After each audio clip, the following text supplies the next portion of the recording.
नमस्कार दोस्तों, चलिए जानते हैं आज की ताज़ा खबर। सीएम मोहन यादव मध्य प्रदेश की विकसितता और देश को बड़ा बनाने में महत्वपूर्ण योगदान दे रहे हैं। नागरिकों तक पहुंचाने के लिए इस वर्ष 15 जनवरी से 15 मार्च तक राजस्व महाअभियान संचालित कर 30 लाख से अधिक राजस्व प्रकरणों का निराकरण किया गया है। प्रदेश में 16 जुलाई से 30 अगस्त तक राजस्व महाअभियान 2 भी जारी किया गया है।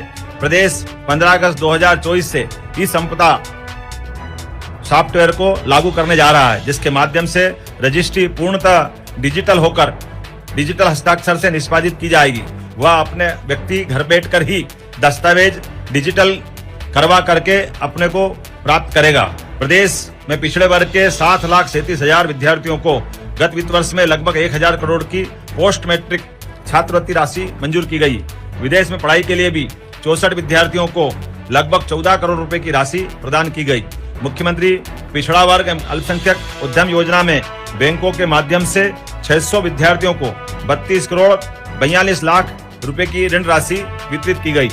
जनजाति विद्यार्थियों को छात्रवृत्ति, आवास सहायता, विदेश में अध्ययन के लिए सहायता, सिविल सेवा प्रोत्साहन, परीक्षा पूर्व प्रशिक्षण केंद्र, आकांक्षा योजना का भी लाभ दिलवाया जा रहा है। विशेष पिछड़ी जनजातियों बेगा, भारिया, सहरिया के 2 लाख से अधिक परिवारों को हर महीने 1,500 रुपए की राशि पोषण आहार के लिए प्रदान की जा रही। वर्ष 2023-24 में 323 करोड़ रुपए खर्च किए जाएंगे। मध्य प्रदेश में नगरों में बेहतर नागरिक सुविधाएं प्रदान की जा रही। इंदौर, भोपाल, जबलपुर में मेट्रोपॉलिटन सिटी बनाई जाएगी। इंदौर और भोपाल में मेट्रो ट्रेन का काम तेजी से चल रहा है। आने वाले समय में इंदौर से उज्जैन के बीच मेट्रो ट्रेन भी प्रारंभ की जा रही है। कायाकल्प अभियान के अंतर्गत 2,500 करोड़ रुपए की राशि के निवेश से शहरों की सड़कों की स्थिति बेहतर हुई है।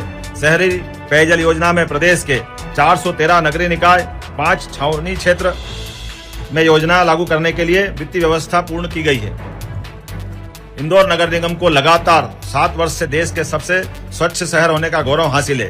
मध्य प्रदेश अब देश दुनिया के पर्यटकों का पसंदीदा गंतव्य है।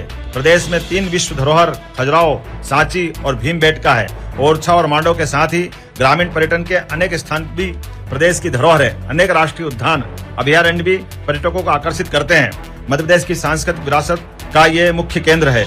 माननीय प्रधानमंत्री जी के कर कमलों से विक्रमोत्सव के अवसर पर दुनिया की पहली विक्रमादित्य वैदिक घड़ी का शुभारंभ कर भारतीय कालगणना का साक्षात्कार पूरी दुनिया से कराया गया है। पीएम श्री पर्यटन वायु सेवा प्रारंभ कर प्रदेश के 8 शहरों भोपाल, इंदौर, जबलपुर, रीवा, ग्वालियर, सिंगरौली और खजुराहो को हवाई सेवा से जोड़ा गया है। पीएम श्री धार्मिक पर्यटन हेली सेवा का संचालन भी प्रारंभ किया गया है। भगवान श्री राम, भगवान श्री कृष्ण के बिना संसार अधूरा है। भगवान श्री कृष्ण के चरण प्रदेश के जिन स्थानों पर पड़े हैं, उन स्थानों के विकास के लिए श्री कृष्ण पाथेय योजना की प्रगति उन्नति पर है।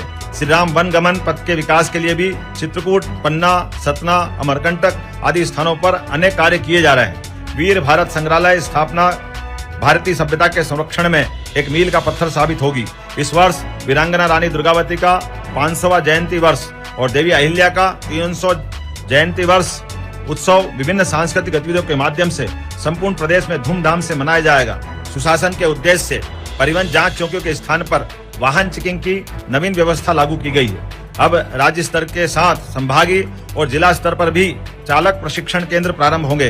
प्रदेश में महिलाओं को 6.5 lakh driving licence, 7.5 lakh learning licence निःशुल्क प्रदान किए जा रहे हैं। प्रदेश में नागरिकों को लोक सेवा गारंटी अधिनियम के तहत 741 अधिसूचित सेवाओं का लाभ समय सीमा में मिल रहा है। इस व्यवस्था के अब तक 10 करोड़ से अधिक आवेदनों का निराकरण किया जा चुका है। आज आजादी का वर्षगांठ का दिन है। यह दिन सच्चे अर्थों में आजादी के फल को नागरिकों तक पहुंचाने के लिए दृढ़ संकल्पित होने का दिन है। हमारे यशस्वी प्रधानमंत्री श्रीमान नरेंद्र मोदी जी के नेतृत्व में विकसित भारत, विकसित मध्य प्रदेश विश्व की 5वीं अर्थव्यवस्था बनाने के सफर को पहुंचाने के लिए अपनी पूरी ताकत, क्षमता और योग्यता के साथ आगे बड़ा लक्ष्य 3री बड़ी अर्थव्यवस्था बनने की तरफ भी तेजी से बढ़ रहा है। मध्य प्रदेश प्रधानमंत्री जी की संकल्पों की सिद्धि में अपना योगदान देने के लिए प्रतिबद्ध है। मध्य प्रदेश ने पिछले वर्षों में प्रगति विकास की यात्रा में तेजी से कदम बढ़ाए हैं। माननीय प्रधानमंत्री जी ने युवा, महिला, गरीब, किसान भाइयों के विकास और कल्याण को देश के विकास की कुंजी बताया है। मध्य प्रदेश सरकार माननीय प्रधानमंत्री जी के मंशा के अनुरूप इन वर्गों के कल्याण के लिए युवा शक्ति मिशन, गरीब कल्याण मिशन, नारी सशक्ति मिशन, किसान कल्याण मिशन बनाकर काम करने जा रही है। मुझे विश्वास है हम अपने कर्मठ प्रदेशवासियों की सहभागिता से ऐसा करने में सफल होंगे।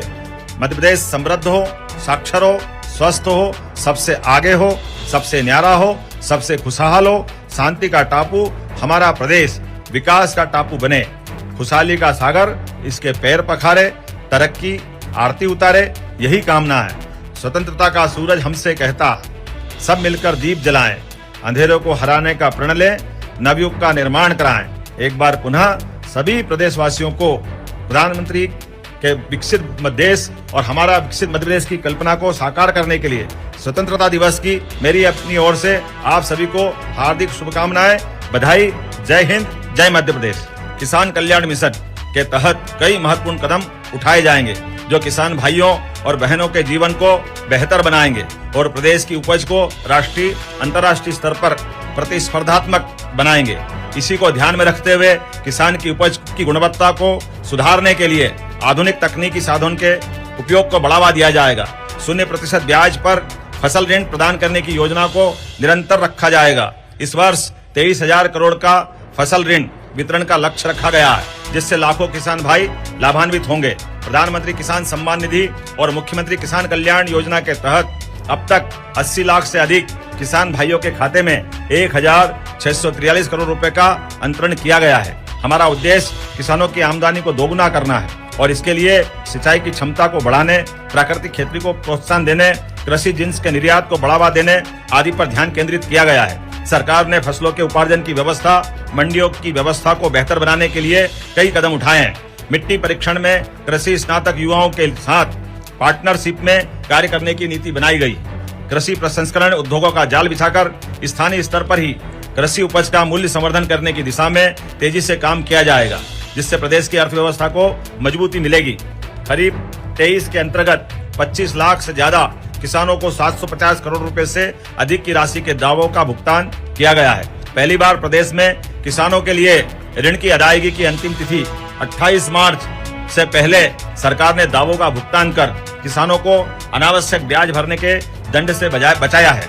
प्रदेश सरकार ने श्री अन्न के उत्पादन को बढ़ावा देने के लिए रानी दुर्गावती श्री अन्न प्रोत्साहन योजना लागू की है।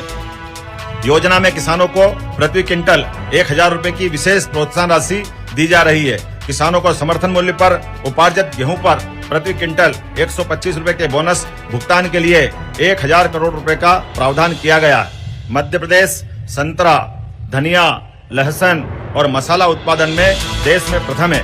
समग्र रूप से औद्यानिक फसलों के उत्पादन में देश के शीर्ष 3 राज्यों में मध्य प्रदेश शामिल है।